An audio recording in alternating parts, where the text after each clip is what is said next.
नमस्कार सांगलीकर, काय म्हणताय? आज क्या कॅरेन चालते आपल्याकडं.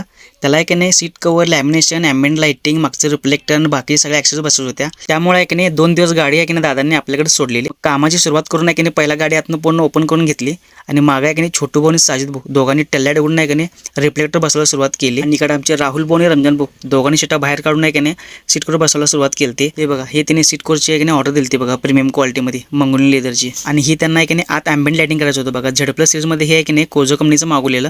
मी आणि साजिद भावानं काय केलं माहिती आहे का, मग ॲम्बियंट लाइटिंगसाठी आहे की नाही पूर्ण दरवाजे पहिला काढून घ्यायला सुरुवात केली. एका साईडनं मी दरवाजे काढालतो आणि दुसऱ्या साईडने साजिद भाऊ आमचे दरवाजे काढून गेलता. इकडे आहे की नाही आमचा छोटू भाऊ आम्हाला सांगालता बघा, ॲम्बियंट वायर असं घ्या तसं घ्या, आमच्या वायरिंग लवकर आवडत. आणि इकडे बाहेर बसून आहे की नाही आमच्या रमजान बंधू सीटवर बसून आहे की नाही एकदम बकेट फिटिंग सीट करून फिटिंग करालते. आणि इकडे राहुल भाऊ एकदम क्वालिटीमध्ये बकेट फिटिंग करून ठेवलं बघा सीट. इकडे आत बसून आहे की नाही मी आणि साजिद भाऊ प्रत्येक दरवाजातलं वायरिंग सॉकेट सगळं व्यवस्थित बघून आहे की नाही वायरिंग घ्यायला सुरुवात केली ॲम्बियंट लाइटिंगची. आतनं पूर्ण गाडी ओपन करून आहे की नाही प्रत्येक दरवाजातलं ॲम्बियंट लाइटिंगचं